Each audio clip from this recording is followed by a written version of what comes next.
Hey, what's happening, gamers? Welcome back to Injustice Versus. Oh, that was bad. Versus. Yeah, whatever. This is the show where we noobs fight each other and people make with the laughing at us, and you learn something about the DC universe, so it's all good. Am I allowed to laugh at you, or just other people? No, they generally laugh at you. Oh wait, I'm the one being laughed at. Yeah. Oh. It's Wow. an inside joke. And wait, why can I not hear anything? I don't know, but people wanted me to do this. So, in brightest day, in blackest night, no evil shall escape my sight. Let those who worship evil's might beware my power. Green Lantern's light. Yes. Sorry, I should have let you do it on your own. I kind of messed it up. You did. You did. I wanted to show that I knew it, but I was kind of like waiting for you to say it and then say it. Okay, so this, folks, is a Green Lantern-centered episode that will be on the Blackest Night arc, which happened in 2009 in DC Comics after the supposed death of Batman. With the Blackest Night skin pack. Yes, 1 and 2. Now, the Green Lantern stuff was actually the books during this time after Bruce Wayne got killed by Darkseid. Although he only got sent back in time, which was the biggest cop-out ever. Oh, Batman's not dead, even though he's a human and he's like just a charred corpse in Superman's hands. No, he really went back in time. Wow. Yeah, that's it. Humans can survive that? I didn't know. Apparently they can survive Darkseid of Mega Beams and not be turned into a Dan Turpin. Awesome. But yeah, Green Lantern was more resilient than I thought. Was back, and he was being filled in or buried. Somebody was filling in somebody at the cemetery of Gotham about all the people that died, and then the Black Hand shows up and starts the Blackest Night. But this was after the Sinestro Corps War and all this other stuff, which Green Lantern had amazing writing. The last from like 2005 up to 2010. And he still actually has some great writing right now. Because in the 90s, they really didn't know what to do with Hal Jordan's character. Green Lantern was getting old. They wanted to replace him with this new hipster. So after Superman was killed or put into hibernation... Hipster. Yeah. They had Green Lantern go back to Star City, or wherever he was from, Coast City, and he went completely nuts after seeing everything wiped out. I keep doing this. And then he went and talked to the Guardians because the love of his life and everybody was dead. And he asked them, can I use the power of my ring to restore this city and all these lives? And they said no, so he kept asking them very politely. And eventually, he went crazy and killed all the Guardians and a bunch of Green Lanterns. Whoa, that's weird. And then he became Parallax. Wait, who did that? Hal? Hal did it, yep. Why? Well, for one, he had gray hair. I mean, he had like a distinguished gray look. With his brown hair and a little bit of gray to it, so that he would be, you know, he's getting up in age, because that's what people when they were 40 used to look like 20, 26, 30 oh yeah, years ago. they used to get grayer hair earlier. Little bit of gray hair on the side where the sideburns go. That's how you know you're getting old. Nowadays you just use hair color when you start to get that. So no one ever knows how old anyone is. Everyone gets plastic surgery. Oh, I know. I know how old people are. Really? Can you tell? No. I can't. Hey, don't... Aho! Battle of the Rings, eh? So yeah, I didn't know anything about the Blackest Night arc, so I'm glad you know something about it. Well, I paid attention to it. That was back when... I'm trying to remember how I followed it. It was DC's thing for the Marvel Zombie War. It was their thing to do, and what they did is they brought back a lot of characters that they killed off, like Aquaman, Hawkgirl, Barry Allen, and all these different characters. And they brought them back to life and made them somewhat relevant again. Yeah. Although Aquaman was pretty relevant. He was pretty cool. It made them, like, kind of undead. And then later on, there was, like, a light, like, white light core or something that gave them a second chance or something. The White Lanterns, yeah. But we'll get in that later. That'll be later. One of the things that I absolutely hated about Blackest Night, though, is all the heroes they kill just to kill. Like Hawkgirl, for instance. She gets killed. She and her husband both get killed in a very lame way. She looks weird.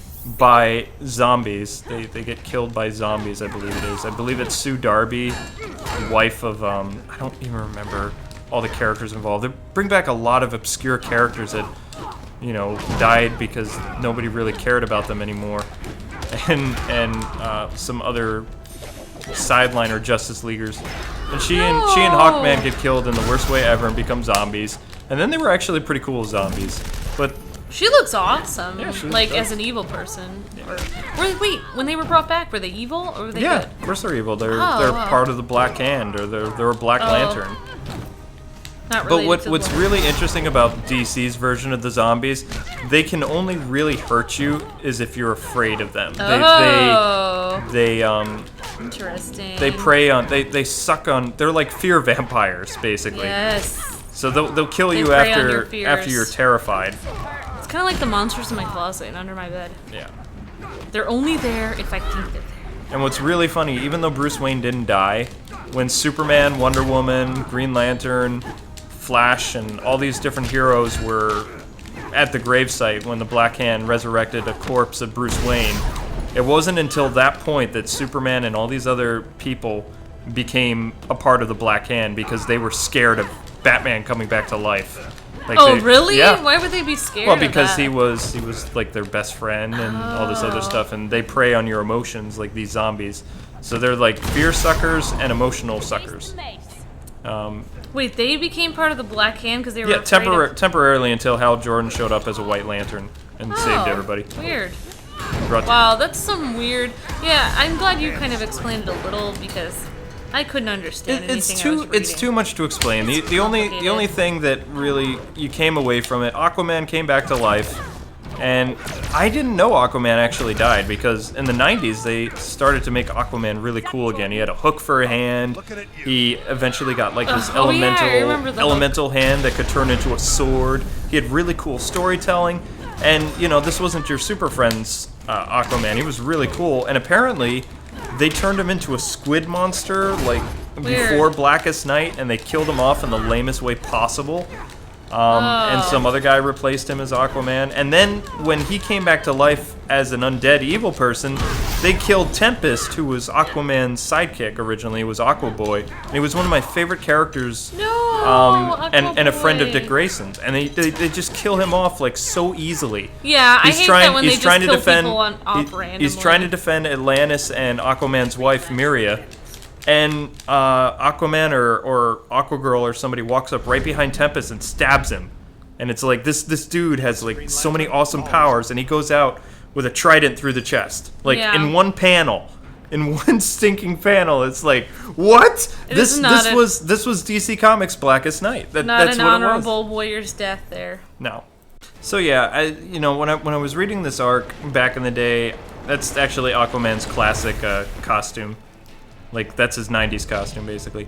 And what's funny, you find out that costume is actually the prison uniform of Atlantis that he wears proudly because he was imprisoned for his ideals. Oh, because he had very different ideals than the most of Atlantis. But anyway, when Tempest gets killed, I almost completely stopped reading Blackest Night because it was like, okay, you kill off one of the coolest new Teen Titans and one of the original Titans and one of Dick Grayson's best friends in one stinking panel, and then you have this cool comeback with this undead Aquaman and these like possessed like bony dolphins by his side and a rotting rotting corpse of Aquagirl, and somehow Miria didn't end up getting killed during all this.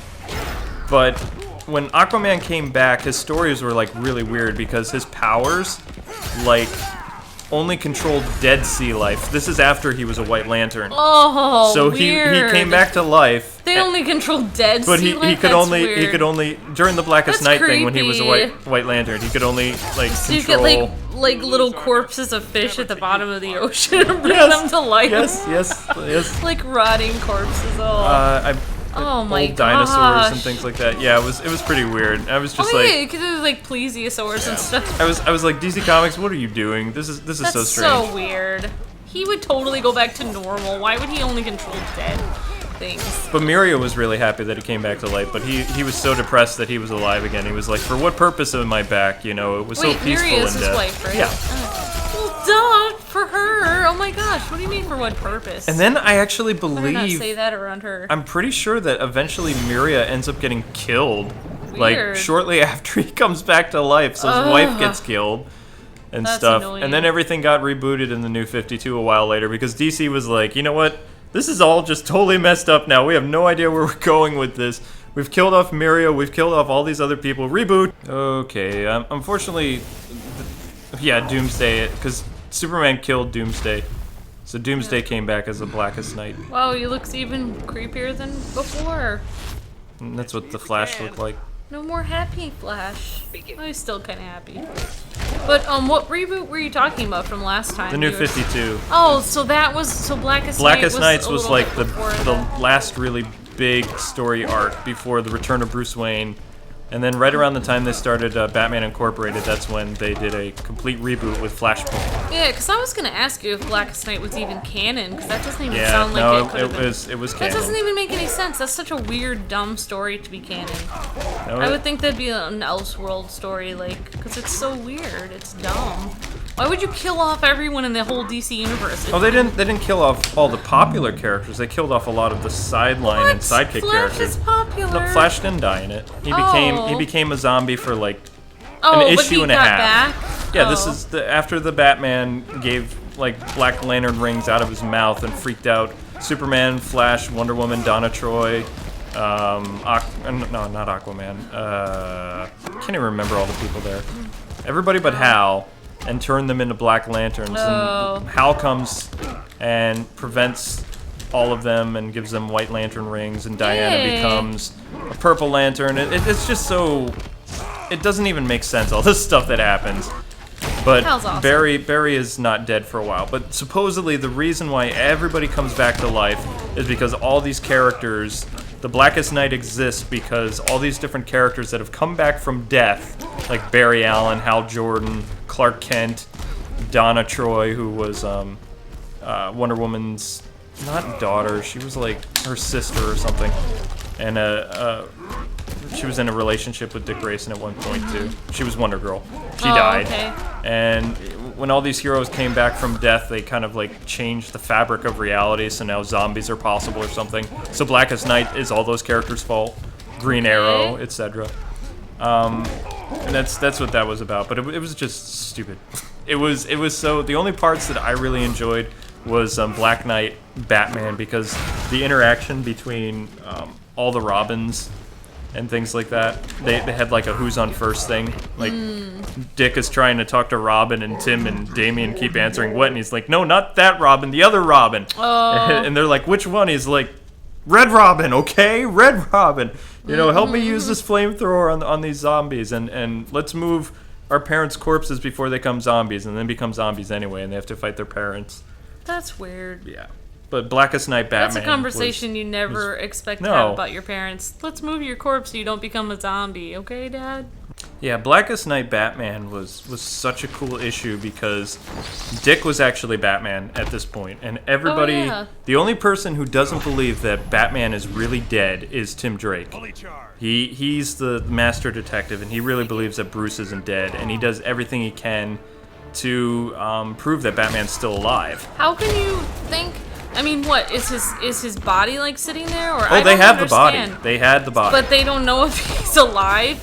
How does he? No. Dick knew he was dead because Batman's body was charred and destroyed by Darkseid. There was nothing left. Well, then how could you be alive? That doesn't make any sense. Well, Dick saw it as like Tim was in major denial. Oh, I know, but I would think Tim's in denial. But okay, so Batman had a different thing happen to him than the other people. Yeah, he was sent. He was sent in time, and his corpse that didn't have his soul was reanimated.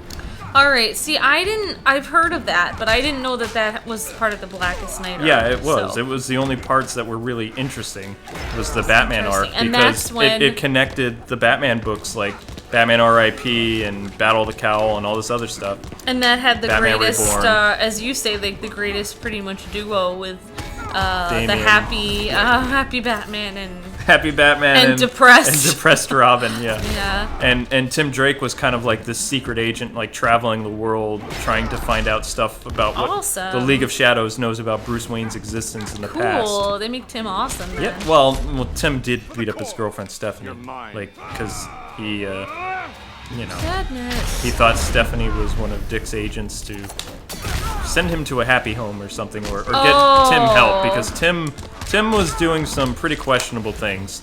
He almost murdered some people, and he lost it pretty much. No.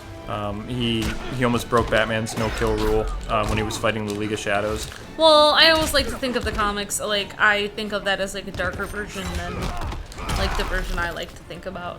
I, like, pick that's why I like the animated, like, version of it. If they make an animated series about the comics, I'm like, oh, I'll watch that. They take out the dark parts. I'm curious how they would do a Blackest Nights thing, because Dick and Damian and Tim all play a huge role. So getting rid of either one of those characters in Blackest Night would be, because all these dead characters from Gotham, like the Ventriloquist, Scarface, King Snake, Blockbuster, all these characters that had, they were just minor 90s introduced villains and things like that.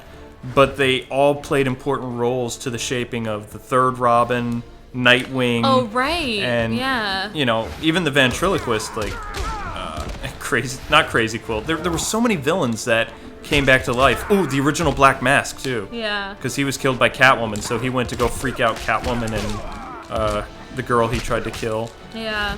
Everybody... You're right, it did have a pretty big impact on the entire DC Comics. I didn't even realize Blackest Night had that much of an impact on... Yeah, it did. It totally did. But... yeah, you really liked Tim and Stephanie together, though. Tim and Stephanie was my favorite DC Comics couple until Nightwing and Oracle, because that was a real couple for me. Yeah. They were very sweet together. Even though they both had issues, he had psychological stuff and she had like a physical handicap.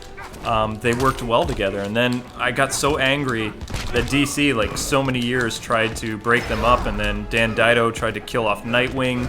After they got engaged, it was just, made me so angry. Because he said that Dick is unrelatable as a character, is why, he's like... Dido just hates Dick Grayson. He's never really explained it, but everybody loves him. So, like, Batman would not really be a corpse, like, right now. I mean, like, he'd be a corpse. He wouldn't be a zombie. There was no zombie Batman. No, there was no soul, so the fact that he was able to be reanimated, in fact... the Black Hand spoke through Bruce Wayne. It wasn't even his voice. Which that's weird. It just the I rings. don't understand. Well, he said there was something. They were hinting the whole time that there was something wrong with Bruce. Like maybe he really wasn't dead, but the Black Hand was still. He needed to use Batman's corpse. It wasn't until Batman died that they were able to do all these events, because he was the one person that tied the entire DC universe together. Like, all the characters that died had a significance to Intriguing. Bruce. Yeah. So, I mean, the Black Hand had to use... Or not the Black Hand. I can't remember his name anymore. Maybe it is the Black Hand. I'm thinking the Black Glove. The Black Glove is a Batman villain. Yeah, I think you've been saying something about some No, kind of hand. I'm pretty sure that's who he is. But he's like this kind of skull. He looks like that dude from that episode of Justice League where Batman says, "You don't want to go in my mind. It's a scary place." That's basically what the villain looked like. Yeah, no, Except I'm he thinking didn't have Black Mask. He didn't have a Skeletor face. No. Not Black Mask. Yeah, but yeah, if you guys know in the comments, if it's not the Black Hand, you can let us know. But yeah, we don't have our Google available right now, so. Yeah, we don't have access to certain things at the moment. You can't beat my Batman. Don't even try. Don't even try. So yeah, that's intriguing. Maybe I'll have to check that out. And I'm still confused about a lot of the details, but at least I know a little bit more about it. It's just it seemed like it really shaped, especially the Bat family, Damian and Tim and Dick Grayson's like relationship and everything like that. So I'm still confused. Like, so the Black or whatever it was that we'll call him the Black Hand. I think it's the Black Hand at this point. Animated. Alright, I guess we're done with our fight. I was gonna say something, but I died. We're done with our fight. What just happened here? I don't know. So he had to wait for Batman to die, and then he... Yeah, then he orchestrated these whole thing. And Batman actually didn't come back at the end of Blackest Night either. Everybody thought, this is gonna be the return of Bruce Wayne. And it's when was he supposed to come back? So he never did come back? He didn't come back during Blackest Night, no. So when did he come back? I thought Renew 52 was right after Blackest Night. No, that was before. What? Blackest Night was before Flashpoint, which was the setting up of the New 52. Right. So it was before the New 52. So, he came back at Flashpoint then, right? Kind of. Okay. He came back during the Return of Bruce Wayne, which was a few months before Flashpoint. Okay. He came back before the New 52, yeah. right? Dick Grayson was Batman for like almost 4 years, technically. Hey, we'll have to have little posters that say Dick Grayson for Batman. Well, what's funny is when Grayson was Batman, sales for the Batman books were at their strongest since Nightfall. Yeah, I mean, it's something the new. Hush series. You know, it's kind of... Well, it was pretty exciting. I mean, and the storytelling that they had, it was amazing. I mean, the writers were so awesome. And what's interesting, the new Batman cartoon that's coming out, most of those villains that are in the series are from Dick Grayson's time as Batman. Like, there's only a couple villains like Magpie and a couple others that were actually Bruce Wayne villains. Most of those villains that this Batman's going to be fighting were Grayson villains. They were introduced for Dick Grayson and Damian to fight. I think it works really well because, like, sometimes people have, you know, had storylines where it's like, okay, Batman's training a new Batman and whatever. Like, you know, there's been different people who have tried to be Batman or whatever, and it's like, that doesn't work as well as, it's like, you know, or you have the old Batman that everyone knows, but having a person that you know, like the character, who's as, you know, as likable as Dick Grayson, and he's going to be the new Batman, those two things together, like, you know, I could see how that would really work and pique everyone's interest. He should have been Batman for at least 5 years. 3 years was not enough time for all the storytelling that they could have done with the character. If they had, like, introduced a new person that you didn't know as the new Batman, that would be one thing. Yeah, they did that in the 90s. It wouldn't really sell very much, but the fact that you know Dick Grayson and, you know, he's the new Batman, I think that really works. I apologize, folks, if you tuning in are thinking that I'm doing a whole Blackest Nights recap. It's like, I only know about the Bat family. That's my area of expertise. I dabble with Green Lantern and sometimes Superman and the Justice League, but Batman's all I know. You know, 30 plus years of knowledge crammed in my head of Batman stuff. So. Well, I was getting really upset with you, so thank you for apologizing. I accept your apology. You can sleep on the couch tonight. Hey! That's supposed to be my line. This episode's called Beat Up Superman. Hey! You know, this is totally off topic of Blackest Night, but, the new Superman movie, you know, where he, you know, does what he does at the end, Batman probably would choose something else. Oh, well, I was watching, Batman wouldn't have done it that way. No, Batman... Even Superman could have choked him out. He didn't have to do what he did. Yeah. Everybody's saying, oh, there was no other choice. I think it's interesting because Batman's faced with the same thing with Joker. The Joker says, I'm going to keep killing people until you kill me, pretty much, all the time to Batman. And Batman doesn't kill him. Whereas with Superman, he's faced with this idea and, you know. Stay down. No, that wasn't very super of Superman just now. No. Even in the old movie, Superman decides to, you know, take the law into his own hands. Oh, Superman did kill in the old Richard Donner movies. Yeah. Which people seem to forget that. It's like, he did it with a smile. That's why it was okay. Yeah. It's okay to kill. Well, see, he's not human, so he doesn't really have to go by our laws. That's how I feel. He's an illegal alien. Yeah. If I was from another planet, I wouldn't need morals. Yeah, you can fly. I mean, yeah. No, but I mean, he does have morals in the fact that he did believe that. Okay, I know this is not part of Blackest Night, but he did believe that he had a very conflict inside of him that, you know, he really did want to make sure that his race continued, but the fact that you would have to kill other Why do you have beings, to stand still? You would have to kill humans in order to make Kryptonians, you know, survive. He had a problem with that, and he believed killing was wrong, and that was the whole reason he was against, you know. If he was really just a ruthless person with no morals, he would have just been like, no, you know, let's recreate Krypton. Who cares if humans get in the way? But he didn't. He cared. Oh, those humans. Yeah, humans, we always just get in the way of aliens trying to destroy us. Progress. We're getting in the way of progress. You know, you know what I should have said in the last Zod thing? Never mind, forget it. Whatever. We're in Blackest Night. Okay, his idea of progress, and he kept mentioning, you know, how evolution was more important than morals, and progress was more important, and, you know, the fittest surviving and all this stuff. You know, like, in cleaning out one race for the other race. That was a very, you know, Nazi idea. He was like a Nazi. Totally. It was totally like Hitler's ideals. Like, right there. You can almost, like, get it right out of Mein Kampf. Actually, evolution is written, like, so many times in Mein Kampf, so... Yeah, it's interesting. Well, people adapt and try to change ideas and things like that. But Zod, when he was introduced, I remember hearing that he was modeled after a lot of, like, World War II dictators. Weird. Yeah, he definitely seemed like that. Yeah, back to Blackest Night, Batman, though. What was very interesting about seeing Richard handle all this crazy stuff that you wouldn't be expecting. I mean, the guy's been Batman now for maybe less than a year, and everybody in Gotham is getting used to this new Batman and a flying Batmobile and a Batman that looks like he can fly because his cape has basically the Dark Knight technology.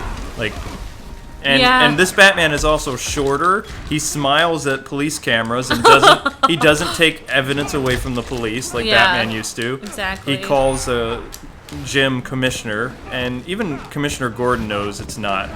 You know, he's pretty sure it's Nightwing, but he never puts really two and two together.